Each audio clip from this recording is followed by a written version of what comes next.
La Confederación Unión de Trabajadores de Colombia, UTC, expresamos nuestro rotundo desacuerdo con las propuestas del gremio de comerciantes FENALCO, quien propone que los salarios los asuman los trabajadores en una tercera parte, ellos una tercera parte y el gobierno nacional en una tercera parte.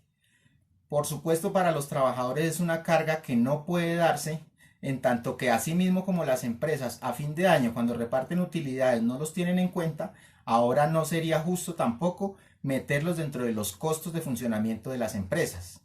Para nosotros no es nuevo, FENALCO ya a finales de marzo de este mismo año había propuesto incluso una rebaja de salarios hasta en un 60%, una propuesta totalmente descabellada, la cual de ninguna manera nosotros como Confederación de Trabajadores apoyamos y totalmente rechazamos. Le solicitamos al gobierno nacional que sea coherente con la defensa de los trabajadores, con la defensa del ingreso, del salario de los trabajadores y de ninguna manera permita una propuesta tan descabellada como esta. De igual manera, al señor ministro de Trabajo le solicitamos que en sus circulares no sea tan flexible, porque en las últimas circulares como la 033 vemos que ya se está permitiendo que las empresas puedan concertar con los trabajadores una reducción de sus ingresos y pues esto no está bien para proteger los ingresos básicos de los hogares colombianos en el marco de esta pandemia COVID-19. Y medianas empresas, ACOPI, que consiste en que el gobierno analice la posibilidad de reducir hasta en un 30% por 3 meses el salario de los trabajadores, con el fin de garantizar la estabilidad de los empleos y la supervivencia de las empresas. El mínimo no se tocaría.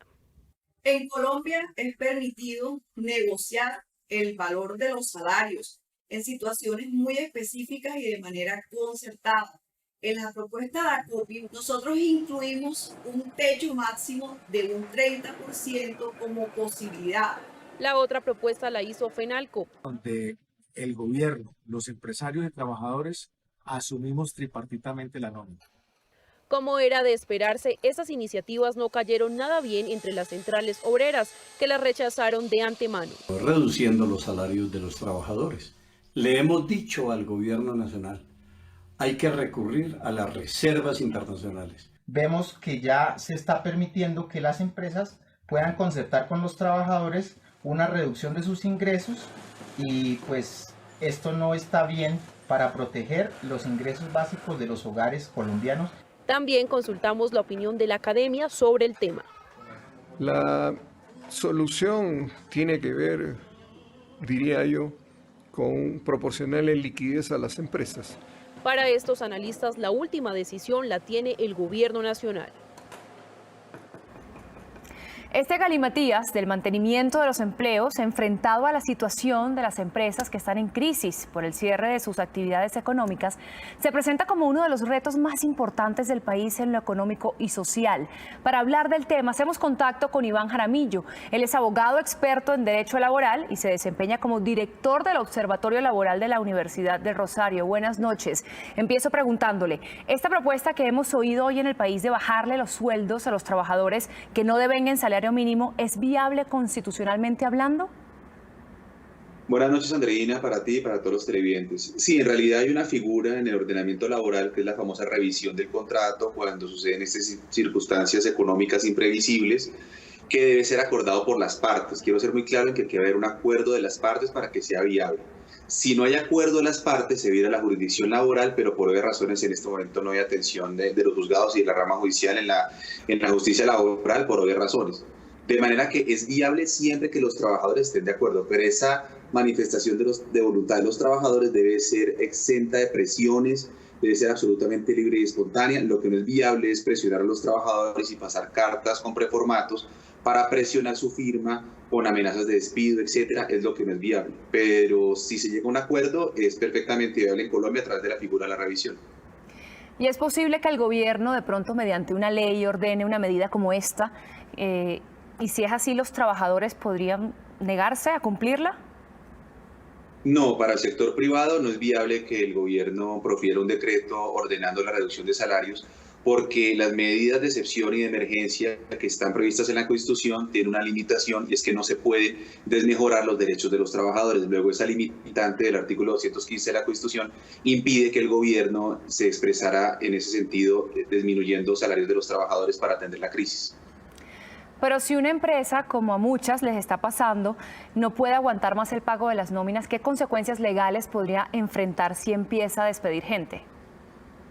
No, hay que aclarar que la fuerza mayor del caso fortuito, es decir, esta circunstancia excepcional, no en Colombia no es causal de despido. Es una causal en últimas de suspensión, pero después de agotar una serie de medidas que el mismo Ministerio de Trabajo ha dado, que es buscar teletrabajo, trabajo a domicilio, jornadas flexibles, incluso licencias remuneradas, etcétera. Hay una serie de alternativas previas a llevar el tema a la suspensión del contrato. Pero quiero ser muy claro, no es una causal de terminación del contrato. La circunstancia que estamos viviendo de crisis económica en Colombia no está calificada como tal. Pero si la empresa no está laborando, no está teniendo ingresos y definitivamente ya no puede más sostener la nómina, ¿cuál es la opción, digamos, legalmente que esa empresa tiene? Ahora poniéndonos del lado de las empresas. Sí, lamentablemente toda la legislación que se ha proferido para este estado de excepción ha puesto a las prestaciones sociales, cuales son titulares los trabajadores, a sopesar esa crisis, a pagarla a través del retiro de cesantías, a través de la salida a vacaciones con un solo día de anticipación en el preaviso, y hay una salida final, y es que si un trabajador es despedido, pues hay unos subsidios de desempleo que se crearon en esta crisis. Pero lo que quiero llamar la atención es que aquí hay un principio de ajenidad de los riesgos, Andreina. Los riesgos de la operación son de la empresa, no del trabajador. Luego, no es ser indiferentes a la realidad de las empresas, etcétera, pero sí buscar alternativas en las que se respeten dos principios básicos de esta situación, y es la estabilidad en el empleo de los trabajadores y la continuidad del ingreso en la medida en que sea posible. Hay una serie de alternativas, insisto, previas a la medida de suspensión. Hay una serie de alternativas que el mismo gobierno ha ido delineando y a la que uno espera pues se adscriban las empresas para buscar las mejores alternativas que concilien ese interés de la productividad y obviamente el mantenimiento de la prestación, de la continuidad del ingreso.